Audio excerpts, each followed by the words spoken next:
Hey everyone, welcome back. I know it's been a long time, but I'm happy to have you here on my channel, and I really consider this to be a family and a place where we can all connect and share our souls, tell the truth. And I took a little bit of a break from YouTube because I've been going through an intense time, and I've shared a little bit about that on this series. And it went deeper than I could have ever expected in the last month, and so I wanted to talk a little bit about that and my experience of the dark night of the soul. I'm moving through it right now, going through it, and it's powerful. It's one of the most, if not the most powerful experience I have had in my life. And I mean that in a really positive way, but it doesn't always feel positive, right? These things don't always feel powerful when you're going through them. But I can really say with confidence that this is something that will be an ongoing journey for a while, and I will share, when it feels right.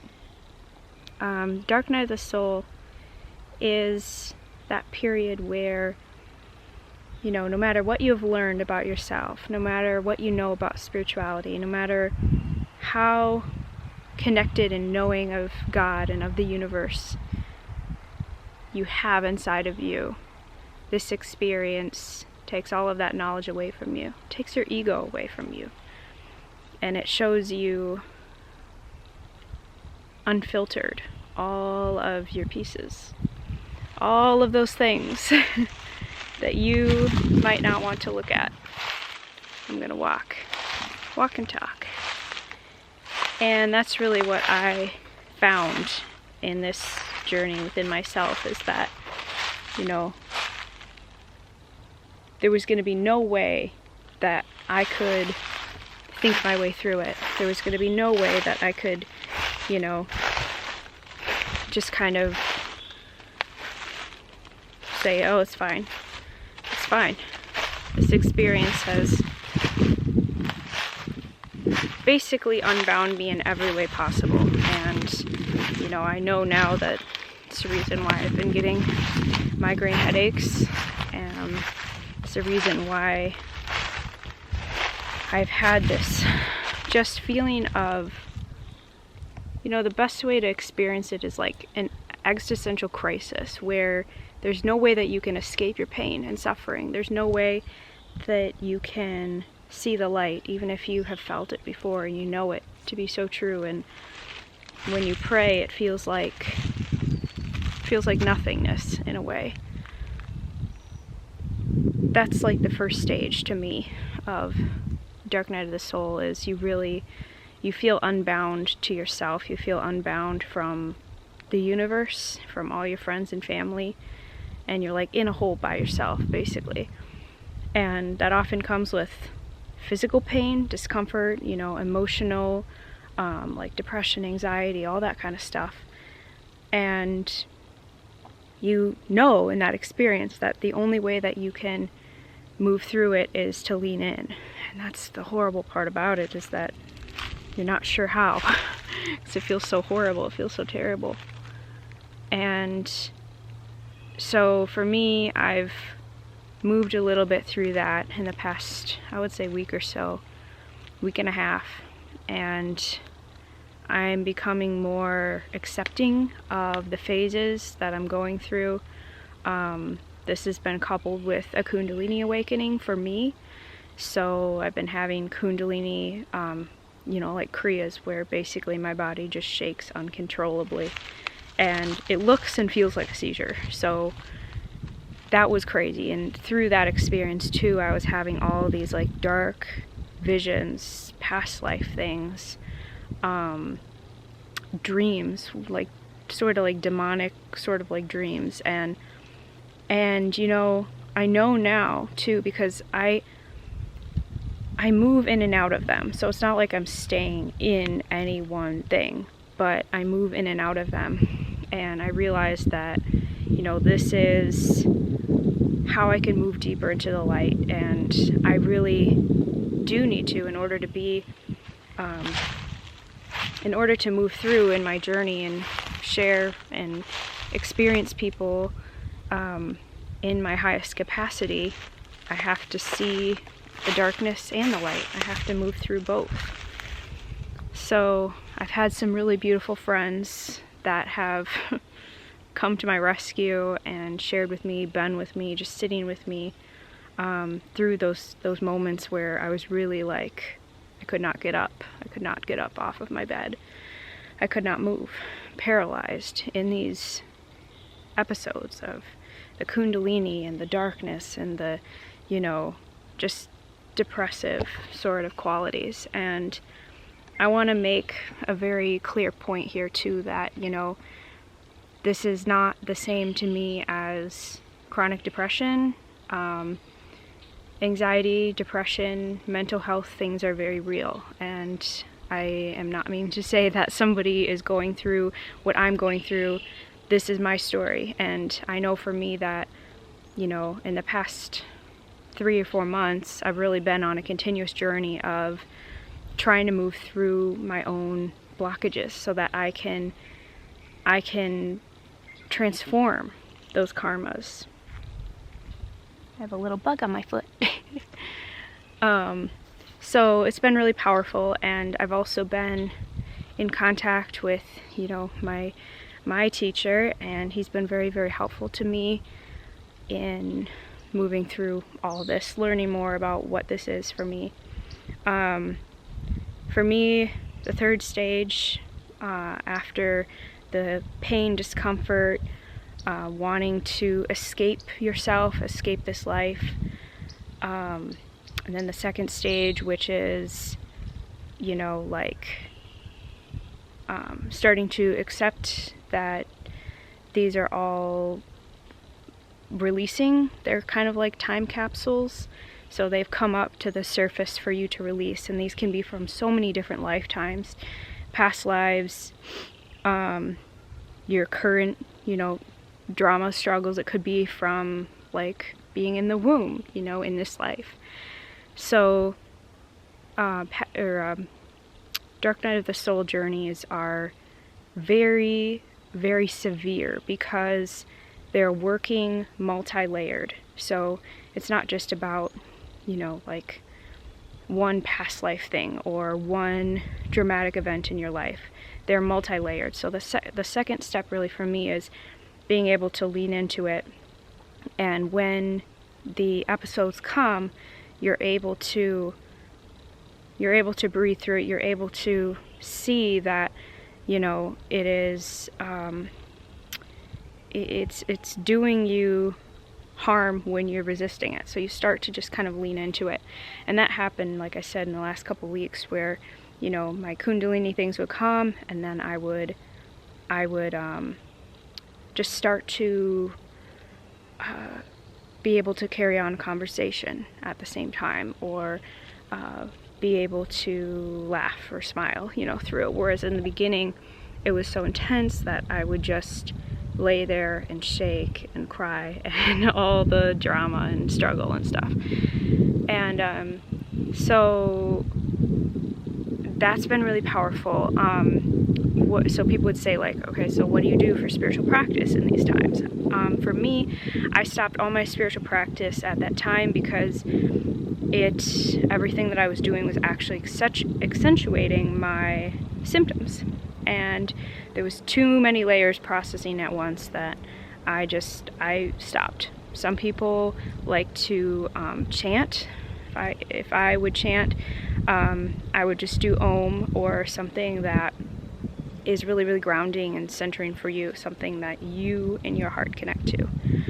The third stage of Dark Night of the Soul for me is being able to understand the patterns that you have been moving through on a conscious level. So you're not just experiencing darkness, experiencing light, experiencing bliss, experiencing devastation, anxiety, depression, all these things that come and go. You're starting to realize and see the patterns that they're playing in your life. So Maybe you understand that, you know, one of these patterns is people don't love me, or I don't deserve love.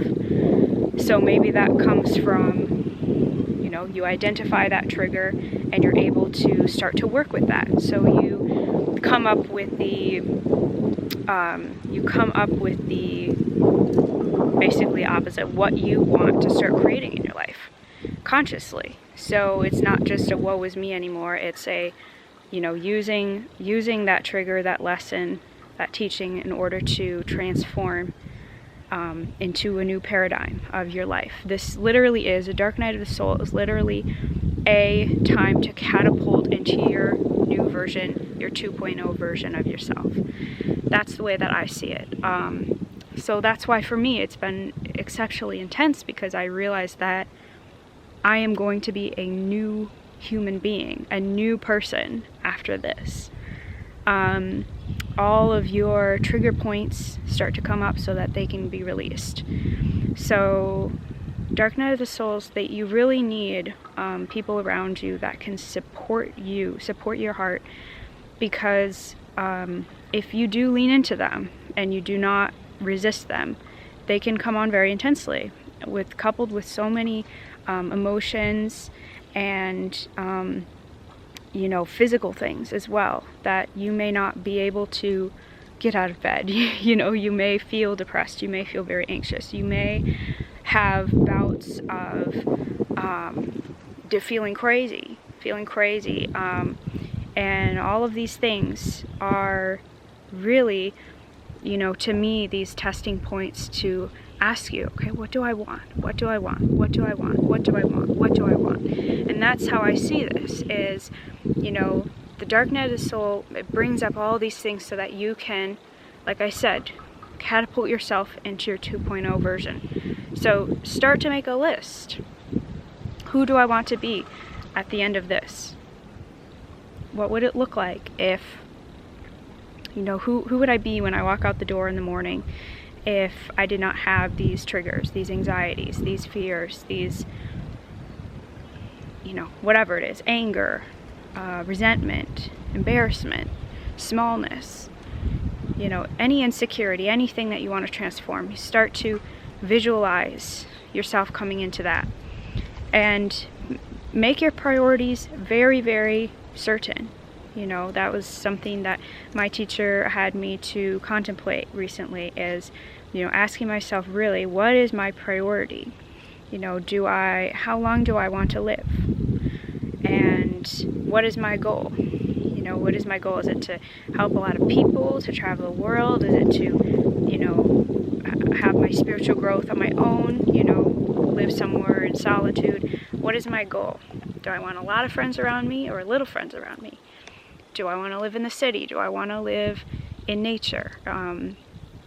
What are the kinds of people, the qualities of people that I want in my life to support me in being my highest expression version? So these are all questions that I've really been contemplating as I've been coming out of some of the really intense episodes. And when I say episodes, it's very specific to me. It's just my version, kind of what I'm calling the Kundalini Kriyas and the, you know, anxiety, darkness, fears coming up within me.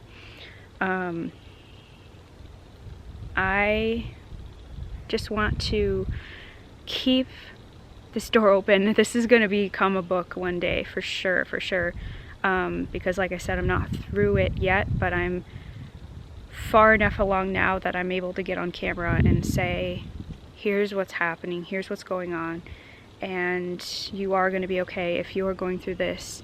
If you have gone through this, you know what I mean. There's some good books. I've been reading The Stormy Search for the Self by Stan Groff.